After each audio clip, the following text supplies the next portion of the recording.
Hi, I'm Adam. I'm 31, and until about 2 weeks ago I thought I had one of those rare, quiet love stories. You know the kind. No drama, no cheating, no endless cycles of breaking up and making up. Just stability, laughter, and trust. Her name's Talia. She's 28. We met at a coffee shop 2 years ago. She was reading Murakami, and I made some dumb comment about cats and parallel worlds. She laughed. I remember that clearly. She laughed like she meant it. The next thing I knew, we were grabbing coffee together every weekend, then spending the nights at each other's places, then moving in after 10 months. I loved her. I still do. In some weird, aching way, I wish I didn't. She worked as a freelance designer, mostly from home. I have a corporate job, marketing, at a mid-sized firm, boring but stable. We had routines. Every Sunday, we went to the same farmer's market. Friday nights were movie nights with cheap wine and blankets on the couch. She always took the blanket first and pretended not to. When she said she was going to her mom's for a weekend, just to check in, spend some time, help her around the house, I didn't question it. Her mom lives about 2 hours away. I even helped pack her overnight bag, kissed her goodbye at the door, and reminded her to say hi from me. That was a Friday. Saturday night, I was alone on the couch, movie playing, half watching, half scrolling through my phone, just killing time. I opened YouTube, went to the live section, mostly random gaming or music streams, nothing serious. Then I saw a familiar name pop up. Jack Stone Live. That's her ex. They dated for a year before me. He's a minor streamer, mostly gaming, some reaction stuff. Not famous, but known. Talia told me their breakup was messy, said he was immature and self-absorbed. All performance, no substance, she'd once joked. I hadn't thought about him in ages. Curiosity won. I clicked. It was a regular chill stream. Jax was in a dimly lit room, game controller in hand, chatting with his viewers about some RPG lore. For a second I thought, yeah, nothing to see here, just noise. And then I saw her. Not clearly, just a blur at first, but I know Talia. I know how she moves, how she tosses her hair when she's talking, how she walks barefoot on her toes like the floor might bite her. She crossed behind him, quick, like she didn't mean to be on camera. A flash of her hoodie, the gray one I gave her last Christmas, and her laugh. That unmistakable laugh. My stomach dropped. I rewound, froze the frame, zoomed. It wasn't the best angle, but it was her. No doubt. I kept watching. 10 minutes later she spoke, off camera, something about ordering food. Her voice, casual, familiar, like she belonged there. Jax didn't flinch, didn't try to hide it. He even called her T. That's what he used to call her. I stared at the screen for a long time, then I texted her, me, "How's your mom doing? Need me to pick you up tomorrow?" She took 20 minutes to reply. Talia, "She's good, just tired. I might stay another day if that's okay." I didn't reply. I just sat there staring at the phone. I couldn't sleep that night. My mind ran laps. Was she cheating? Was this ongoing? Was it a one-time thing? Had it ever really ended between them? I rewatched the stream twice, looked at the chat. No one else seemed to notice. Most of the viewers were focused on the game, but one comment stood out. User 4382. "Yo, was that Talia? L Mao, WTF?" No reply. Jax ignored it, kept playing. The next morning, I got up early, drove 2 hours to her mom's place. I'd been there before, a small blue house with wind chimes and a chipped mailbox. No car in the driveway, I knocked anyway. An older man answered, her mom's boyfriend. "She's not here," he said, blinking sleepily. "Haven't seen her in weeks." I thanked him, got back in the car, and just sat there. Heart pounding, head spinning, everything unraveling in slow motion. She lied. But that wasn't even the worst part. The worst part was how normal it all felt. Like she'd done this before, like lying to me was as easy as brushing her teeth. I drove home. She texted me later. "Talia, still at mom's, thinking I might stay till Monday. That cool?" I didn't answer. I just stared at the screen, trying to figure out when my real relationship ended. And when the performance began. I didn't text her again that day. What was I supposed to say? "Hey, I saw you in your ex's live stream while you were supposedly rubbing your mom's feet and making her soup?" I kept waiting for her to come clean. I gave her a whole day. Maybe she'd crack. Maybe guilt would creep in and force a confession, but nothing came. Just more normal messages. Talia. Making pancakes with Mom this morning. She says, "Hi, Talia.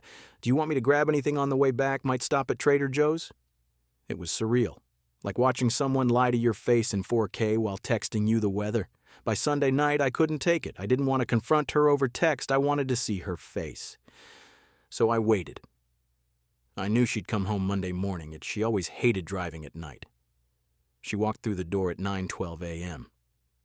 I was sitting at the kitchen table. Her overnight bag was slung over her shoulder. She looked fresh, even cheerful.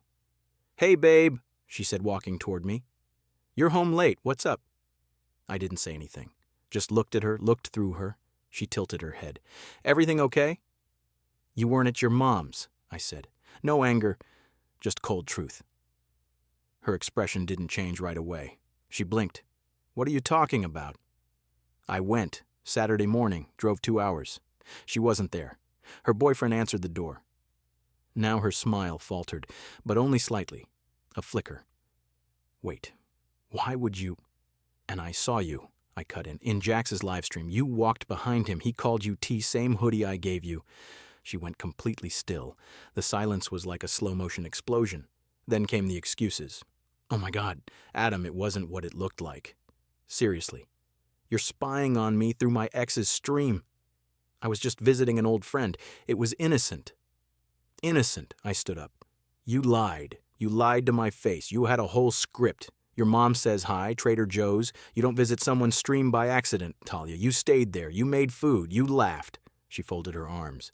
"You're blowing this out of proportion. It wasn't like that. We're just talking again." "Talking?" I repeated. "You mean behind my back while pretending to be somewhere else?" "I didn't want to upset you," she said. "I didn't know how to tell you I needed space." That one hit. "Space," I said quietly. "So, you lied instead, just like that?" Her voice got sharper. "It's not that simple, Adam. You don't get it. You've been distant, too. You bury yourself in work. You act like everything's fine as long as dinner's made and bills are paid. But I've felt alone for months." I shook my head. "So you ran back to your ex?" "No," she said too quickly. "It wasn't about him. It was about me. I needed to remember who I was before all this." That's when it hit me. She wasn't sorry. She was just cornered. I walked past her, opened the bedroom door, and pulled out the small suitcase we kept for weekend trips. She watched me start packing. Her voice cracked. "You're leaving?" "No," I said. "You are." "Adam," I turned to her. "You want to rediscover who you are? Do it without lying to someone who loved you enough to trust you without question." She didn't fight me. That was the part that hurt the most. She just nodded slowly, walked to the bedroom, and packed in silence. An hour later, she was gone. I sat back down at the kitchen table, the same one where I used to bring her coffee every morning, the same table where she once told me she wanted kids someday, that she thought I'd make a great dad. Now it was just me. And the silence. But the thing about silence is, it's not empty. It echoes, especially when the lies are still bouncing off the walls. I thought that would be the end of it, a clean break, sad, sure, but done. It wasn't, because 2 days later I got a DM from someone I didn't know. A girl, username, at the real Shelby J. Message, "Hey, I saw your comment on the Jack Stone stream. If you're who I think you are, we need to talk. He's been doing this for years. Years." And just like that, I realized I wasn't just betrayed. I was one of many. And Talia? She might not have been the victim of Jax's charm. She might have been part of something bigger, something I wasn't ready to face yet. Her name was Shelby. And if what she told me was even half true, then everything I thought I knew about Talia and Jax was about to collapse. We agreed to talk on a call the next night. I wasn't sure what I expected. Maybe someone bitter, someone ranting with an agenda. But Shelby was calm. Too calm. "Adam, right?" she said, voice low, like she was hiding from someone. "So, you dated Talia recently?" "Up until 5 days ago," I said. "Lived together for almost 2 years." She made a sound, not quite a gasp, but close. "God. Okay." Then she said something I'll never forget. "You're not the first. You probably won't be the last." She told me she'd met Jax at a gaming convention in 2019. He was charming, cocky, emotionally intense, the kind of guy who made you feel like you were the only person in the room. They dated for a while, but things got strange fast. He always had someone in the background, she said. Some ex, some friend, some girl who just needed a place to crash. Talia was one of them. They overlapped. Talia, according to Shelby, was around long before I ever met her, and not just as an ex. They had this weird cycle, she explained. She'd show up when his audience dropped. She'd boost his numbers. People liked seeing her on camera. They were good at the fake relationship thing. That word again. Fake. I asked, so she was helping him act like they were together? For views? Shelby laughed, bitter. It was more than that. She managed things behind the scenes, helped him cover tracks, smoothed over drama when he ghosted girls. She even ran burner accounts to defend him online. My throat went dry. You're saying she was part of it? I'm saying she was the system, Shelby replied. That's when my heart really broke, not from betrayal, but from the realization that I wasn't even a person to her. I was a buffer, a break, a rebrand. When Jax needed to disappear from public drama, Talia would go quiet too. Reinvent herself, date someone like me. Quiet, safe. Let the internet forget. Then when things cooled, she'd go back. I couldn't believe it, except I could, because now it made sense. The gaps in her stories, the way she refused to post us online, the weird moments where she seemed distracted, like she was multitasking someone else's life. I asked Shelby, why are you telling me this? She paused. Because I know how it feels to be used, to feel stupid, to think it was real. That hit harder than I expected. She sent me screenshots, conversations with Jax, one of them from just 2 weeks ago. Jax. Talia's playing the boyfriend role again. Shouldn't be long, he's boring. Shelby. That's cruel. Jax. It's business. You know how this works? Business. I wanted to throw my phone across the room. Instead, I thanked her. She told me she'd blocked him for good, said she hoped I'd do the same. I didn't answer.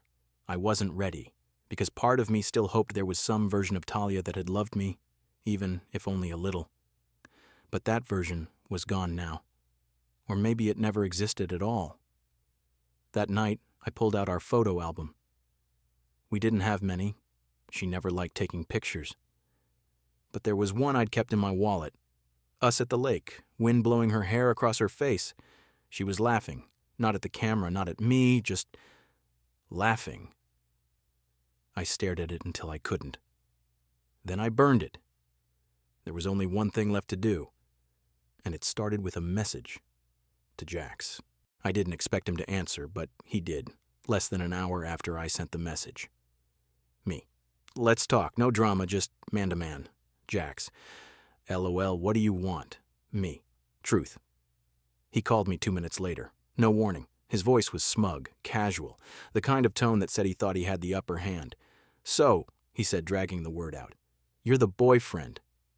Was, I corrected. Right, sorry, my bad, Mark. He laughed, like it was funny, like I was funny. I just want to know one thing, I said. Wait, was any of it real? A pause, then, from her? Maybe. Who knows? She's got layers, man. That girl could make a funeral look like a party. You used her. Sure, he said. But she used me too. Don't act like she's some damsel. She plays the game better than I ever could. I hated how calm he sounded. Like all of this, people's emotions, relationships, were pieces in a strategy board game. He went on. Look, I didn't plan for her to come back this time. She just showed up. Said she was between phases or some crap, asked if she could crash for a week. 1 week turned into 2, then you saw the stream. So you didn't care. He shrugged. I could hear it in his voice. Why would I? We're content, man. You think I get 100,000 views for my gameplay? People love drama. They eat this stuff up. You showing up in the comments was gold. You're a parasite, I said. He didn't even argue. Oh, probably. I hung up. And I cried, not because I missed her, not even because of what he said, but because it all felt so empty. 2 years of building a life with someone who was playing a role, 2 years of inside jokes, holiday plans, lazy Sunday mornings, and none of it meant anything to her. I started scrubbing my apartment. Her things were mostly gone, but I found scraps. A bobby pin under the sink. One of her notebooks in the bottom drawer of my desk. I opened it. The first page said, June Content Calendar, Phase Recovery. I flipped through. It was structured like a brand planner. Topics, themes, emotional tone, even phrases to avoid. Commitment, future, family. There were notes on me too. Adam likes routine, reward behavior, use calm tone, avoid confrontation when tired. He values comfort. Play into that. It felt clinical, like a behavioral study. I was an experiment in a long-running series. Later that week, Shelby messaged again.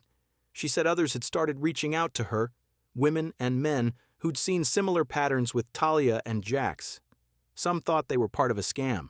Some just wanted closure. I didn't know what to do with that. Part of me wanted to forget, but a louder part needed to understand. So I started piecing it all together. I made a folder on my laptop. Talia files, screenshots, notes, timelines. I built it not out of revenge, but clarity, proof that I wasn't crazy, that there was a pattern. Then one night, a new message, a name I didn't recognize, Maya. Maya.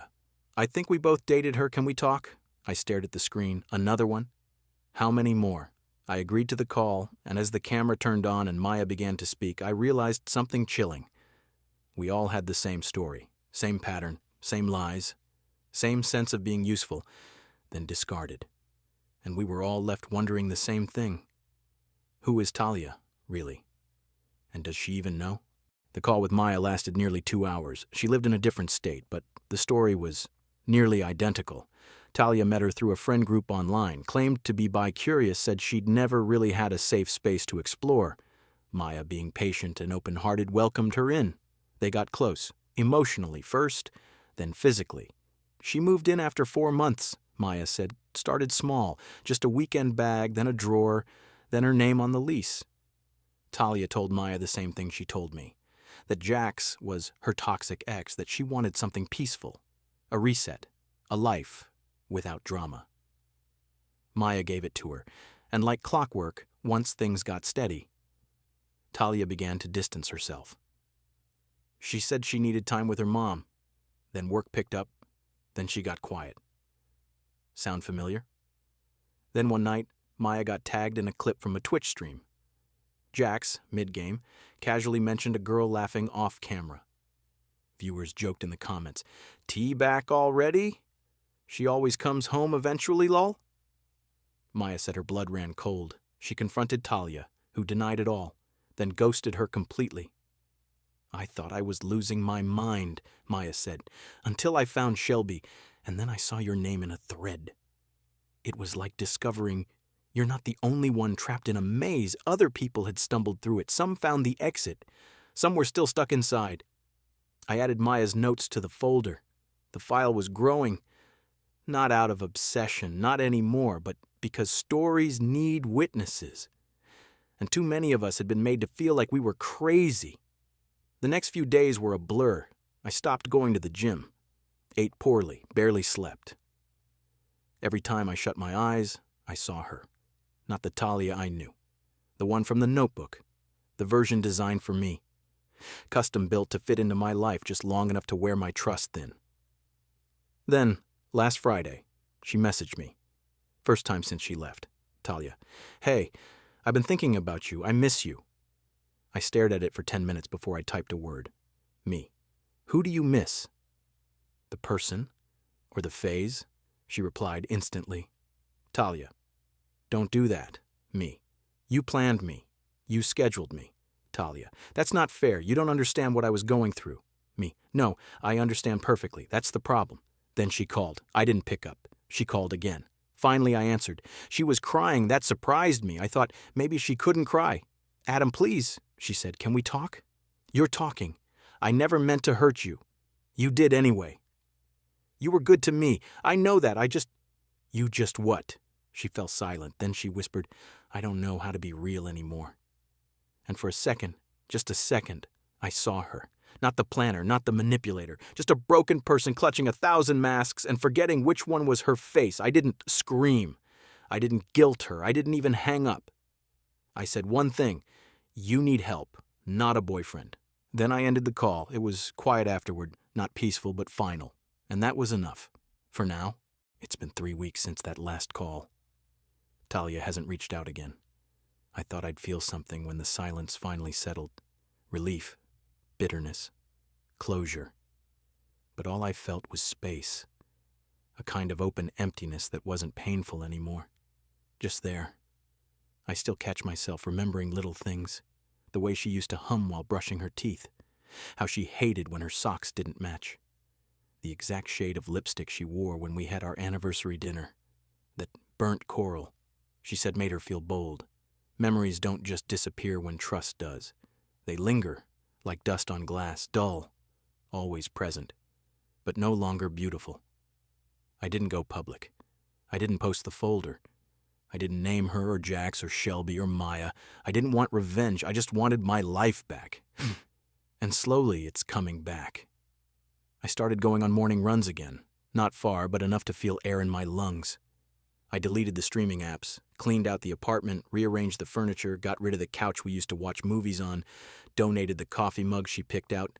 I needed new rituals, new meanings. One night, I opened a blank document.